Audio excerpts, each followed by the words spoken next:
Wilder lived alone at the Rocky Ridge farmhouse after Manley's death. As I mentioned earlier, Lane visited annually and corresponded regularly with a young couple her parents had befriended before Manley's death, and who looked in on Wilder regularly. When Lane herself was 70, she wrote the Mansfield couple that, "I wish she, Wilder, did not like to live alone. But there isn't much that I can say about that when I am the same thing myself because I like to. We are both almost indestructible." Lane was at her mother's side on February 10th, 1957, just 3 days after her 90th birthday, when Laura Ingalls Wilder died. Lane returned to Connecticut and lived out her life alone or in the company of a pair of Maltese lapdogs. She wrote nonfiction in the late 1950s and early 1960s, including the Women's Day Book of American Needlework, published in 1963. 2 years later, she flew to Vietnam to cover the war, again for Women's Day, and in 1968, at the age of 78, she agreed to yet another assignment for the magazine, a world tour in which Lane would record her observations and impressions about the places she visited for the readers of Women's Day. Rose Wilder Lane died just days before she was set to sail for Europe on October 30th, 1968. Lane is buried alongside her parents at the cemetery in Mansfield, Missouri. The literary myths, all these years later, around Wilder and her legacy, remain. On one of my many visits to Rocky Ridge Farm, I heard one visitor tell her companion, "What I love about her books is that they are true. Not true life, but true." As we've seen, Wilder herself reinforced this image of her work, telling audiences in Detroit, "All I have told is true, but it is not the whole truth." But after her mother's death, Lane insisted that everything in her mother's Little House book series was absolutely true, especially when dedicated readers and scholars discovered chronological discrepancies between Wilder's fiction and her real life. A contributor to Elementary English, a publication from the National Council of Teachers of English, wrote in 1964 that as an artist working with her materials, Mrs. Wilder knew she could achieve a more artistic effect by altering the true facts occasionally. Lane took exception with this interpretation of her mother's work and fired back. "It has been charged that my mother's books are fiction. They are the truth and only the truth. Every detail in them is written as my mother remembered it. These books are entirely the true stories they claim to be." Clearly, Lane knew better. She knew her mother had stretched the truth, created composite characters, and skipped over an entire chunk of Ingalls family history, those years in Burr Oak, Iowa, and Walnut Grove, Minnesota. Why was Lane so insistent? Why was it so important to her that readers believe the Little House books were entirely true stories?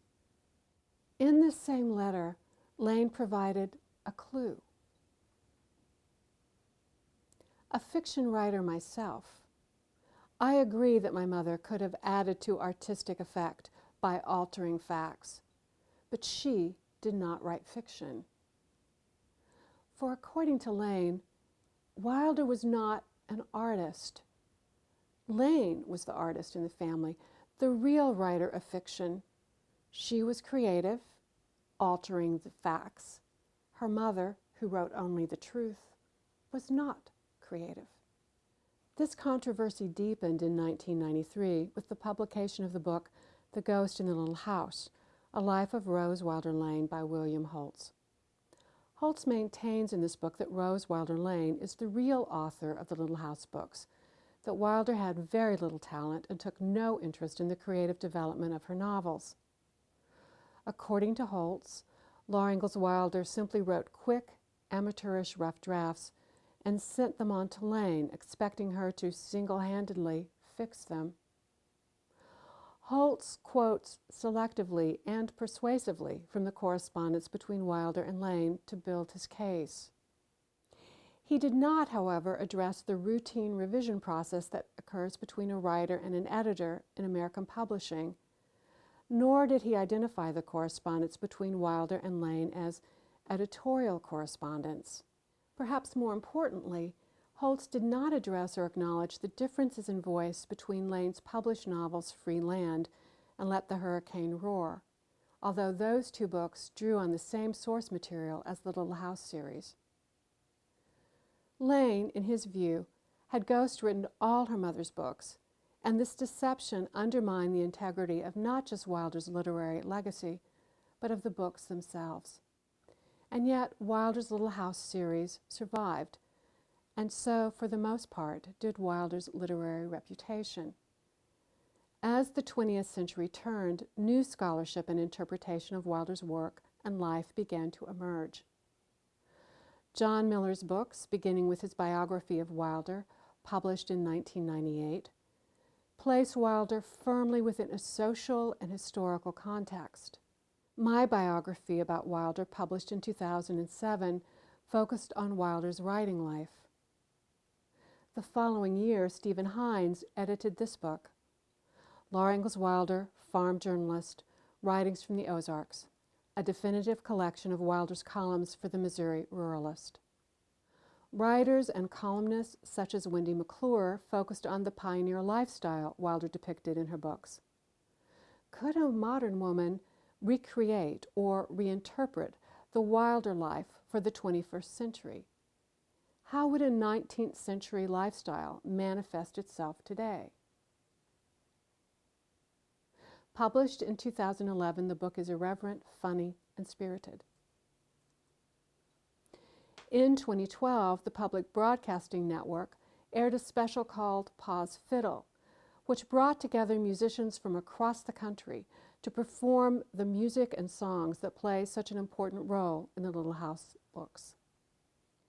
Also in late 2012, the Library of America issued a 2-volume edition of Wilder's Little House books, edited by Caroline Fraser. The Library of America is a nonprofit organization which, by its own account, is preserving America's best and most significant writing. In their view, Wilder takes her place alongside Herman Melville, Mark Twain, Nathaniel Hawthorne, Henry James, in short, all the great writers in American literature. And in 2014, several new Wilder books were published, including a picture book biography for children, 2 biographies for adults, and Pioneer Girl, Wilder's autobiography, published over 80 years after Wilder finished the rough draft in 1930. Wilder and her work appear to be an endless source of inspiration for readers, writers, and scholars who are interested in a range of topics and themes that emerge from her iconic Little House books. A line from By the Shores of Silver Lake seems ready-made for all the many interpretations readers, writers, and scholars have given to Wilder's work, and yet I'm sure Wilder herself couldn't have envisioned any of this when she wrote. There are so many ways of seeing things and so many ways of saying them. Before the class ends, I do want to thank the Laura Ingalls Wilder Home Association and Museum for allowing us to film lectures in Rocky Ridge Farmhouse as well as the Rock House. We truly appreciate their cooperation.